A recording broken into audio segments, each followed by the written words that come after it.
Эмбүк толлуулж байна. Миний өмссөн гутал. Зохиогч Мөнх баярын Баасан дэлгэр. Номыг уншсан Самбуудоржийн Цэнт сүрэн. Намайг бүтээсэн хүн бүхэнд зориулав. Шүк.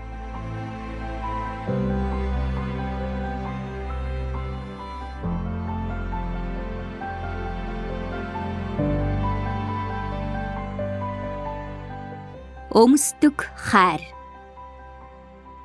Жаахан байхад манай аав шар акцент машинаар таксинд явдаг байлаа. Одоо бодоход хэдийдээ унтдаг байсан бүү мэд. Ямар ч л байсан өглөө хичээлд явахын өмнө хүн үүрээр шахуул орж ирнэ.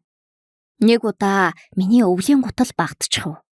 Ээж аавыг халдварт явахт нь охиндоо гутал авч ирээрээ хөгшөө гэж хэлээд гаргалаа.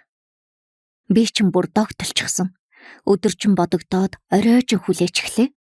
Авч ирэхгүй болов уу? Мөнгөтэй болоогүй байгаа юм болов уу? Аав одоо мартчихсан байх та. Маргааш би юу өмснө гэдэл. Хүүхэд хэрн муухай стресстэй. Шүн боллоо. Нүд анилтаад л унтахын өмнө хашааны хаалга дугарлаа. Бушуухан хүнжилтэд ороод унтсан дүр үзүүлэн нүдэн аниг хэвтлээ. Аав ороод ирлээ. Тор шажигнах нү гэдэл чагнав. Тэгсэн ээж "Ёстой хөөрхөн гутал байж штэ, болж гэдэл учиргүй сайхан ааштай өгтөв. Тэгсэн аав "Баска голох болов яах вэ? Харж л авлаа" гэв. Би тэсэлгүй босоод ирдгийм байгаа үсттэй. Урт түрийтэй, бор шаргал өнгөтэй, үдээстэй хэрн давхар цахилгаантай, их гоё хоншортой гутал. Би өмсөж үзээд хагартлаа баярлсан. Тэр мөчийн баяр хөөрөө би толонд харсан юм шиг л тод санаж байна. Шинэ гутлаа орныхоо хөлд зэрэгцүүлж тавиад хүнжилтэд орлоо. Тэр шөнө хитэн ч удаа өндөөж гутлаа харсан бүү мэд.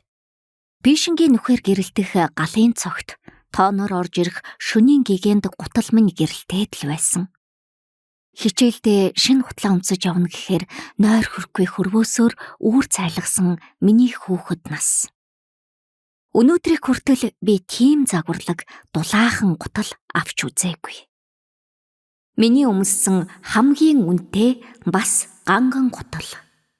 Аавынхаа хайрыг өмсөж явдаг охин байжээ би. Одоо цагийн эмэгтэй. Одоо цагтаа оршихыг ээжээсээ хардгийм. Тэр өнгөрснийг сөхөж ярьдгүй, ирээдүйд ирэх зүйлсийн тухай таамагладгүй, элдв зүйлд шундаггүй. Хавж гэлээгээд харамсдаггүй, халгиж цалгиж явдаг хүн. Тогоо дүүрэн цойвон сэгсрээд хуршайлуудаар тарааж, гэртээ байгаа тавгийн чихрээсээ атгаж гараад ойр хавийн хүүхдүүдийг дайлж, настай улсын гэр орныг цэгцэлж, цэвэрлэж, өөртөө байгаа бүхнээ бусдаа хуваалцахад хизээд бэлэн байдаг нь хайр хүрэн. Зовлон хүн туулаад л гардгийм. Өөр яана гэж. Элдв юм нэхэж байхгүйгээ тоолж суухын оронд өөрөө мэдлэг боловсралтай хүн болж сайн сайхныг үзэлтэй. Чи чадахгүй гэж бодож байвал одоогоос сургууль соёл гэхээ болсон дээр. Би л авч чамайг хүнээс дутуу явахаар айж ичгээр өсгөөгүй ах шүү гэж хаяа нэг загнахт нь голдоо уртал гомдож дууга хураан цэхэн цохон хийдэг охин байжээ би. Ерөөсөө л юуны туханд хүрэхгүй ээжигээ дуудчихна. Хичээлээ тарж ирээд хамаг сонин сайхнаа ээжтэй ярина. Түүний өөдрөг, шунлгүй, хөдөлмөрч зан чанарыг дэрэгдээс нь тольдон өөрийгөө бүтээхдээ дэндүү адилхан болсон билээ. Яг ээж шүү гэдэг үгийг сонсох бүрдээ хөөрдөг. Угаасаа хар багасаа л ээжгээ бүгдийг чаддаг хүн болно гэсэн хүсэлтэй охин байсан юм чинь. Манай эмээ намайг сургуульд ороод удаагүй байхад их залуудаа нойр булчирхаа өвчнөр нас урсан юм л да. Нилээд эртээ ээжгөө болсон гэсэн үг манай ээж. Тэглээгээд нэг их гуниглаад нугарч хугараад байсны сандгүй юм.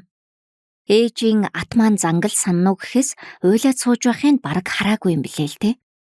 Дунд ангид ороод нилээд ухаан суусан хойно ээж дүү бид гурвыг төмстэй хуушур хийж байхад хашааны хаалга нүдвэ. Хэдэн хүн орж ирээд "Мөн үү, очоод харвал таних уу? За явъя барь" боллоо шүү.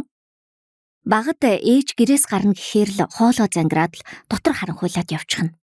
Ээж ч олон юм ярьсангүй хувцлаад л гарлаа. Төрсөн эрэгтэй дүү нь өнгөрөөд цөөнгүү сар өнгөрчээ. Айлын том болохоор ээж л очиж цогцын танихаас эхлээд бүхнийг хийсэн.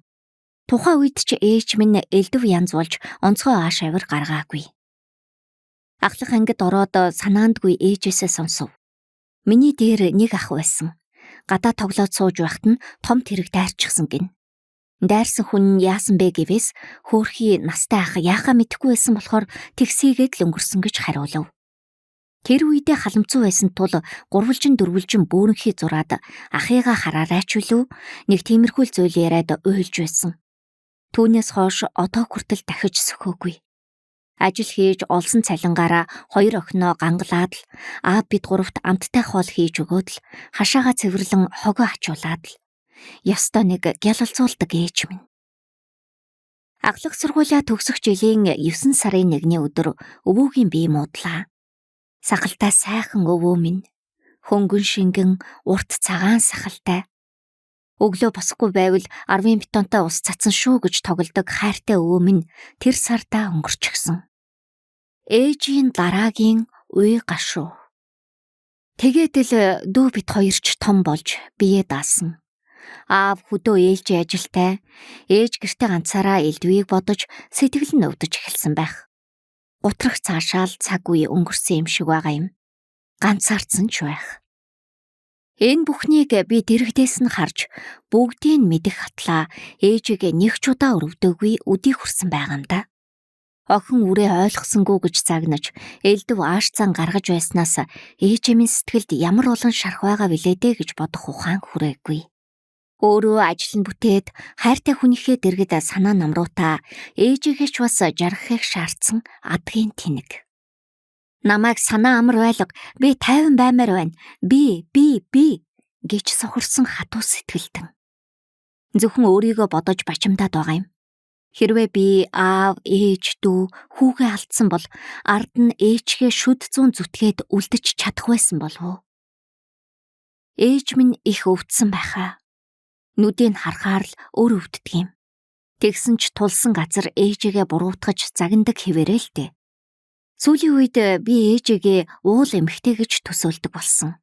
Тэр чимээ гаргадаггүй, хөдөлдөггүй, гомдолдоггүй. Өөрт ирсэн бүхнийг шингээж амьдарсан. Ээжийг харахаар санаа амраад л.